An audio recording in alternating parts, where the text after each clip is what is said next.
আসসালামু আলাইকুম সবাইকে। আজকে আমরা অ্যামং ভার্সেস অ্যামংস্ট নিয়ে আলোচনা করব। আমরা কিন্তু আগে ওয়াইল্ড ভার্সেস ওয়াইল্ডস্ট, অ্যামিড ভার্সেস অ্যামিডস্ট এগুলো নিয়ে ভিডিও করেছি। তোমরা যদি এগুলো দেখে না থাকো চাইলে এই পেজ থেকে অথবা ইউটিউব চ্যানেল থেকে সেগুলো দেখে আসতে পারো। আচ্ছা, এখন প্রশ্ন হলো, অনেকে আমরা অ্যামং শুনেছি কিন্তু অ্যামংস্ট এর সাথে আমরা অনেকেই পরিচিত না। আজকে আমরা এই দুইটা বিষয় নিয়ে আলোচনা করব। ওকে, আচ্ছা, অ্যামং এবং অ্যামংস্ট এর মধ্যে পার্থক্য কি? অ্যামং এবং অ্যামংস্ট ওই অ্যামিড এবং অ্যামিডস এর মতোই। ওকে, কি পার্থক্য?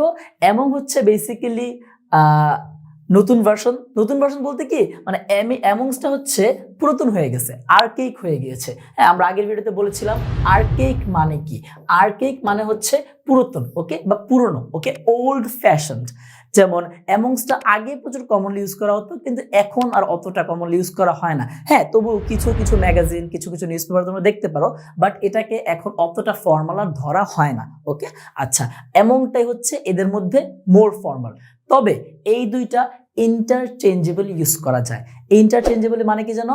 ইন্টারচেঞ্জেবল মানে হচ্ছে একটার জায়গায় আরেকটা। হ্যাঁ, তুমি চাইলে অ্যামং এর জায়গায় অ্যামংস্ট ব্যবহার করতে পারবে, অর্থের কোনো সমস্যা হবে না এবং কোনো পরিবর্তন হবে না। ওকে, কিন্তু কোনটা বেশি ইউজ করা ফর্মাল?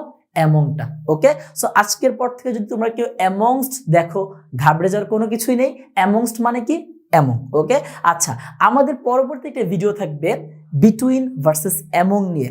আমরা অনেকেই কিন্তু এটা ভুলভাবে শিখেছি, এটার একটা অন্যরকম মিনিং আছে। আমরা চেষ্টা করবো সেটা জানার as soon as possible. Okay, so till then please follow our page and follow our YouTube channel. আল্লাহ হাফেজ।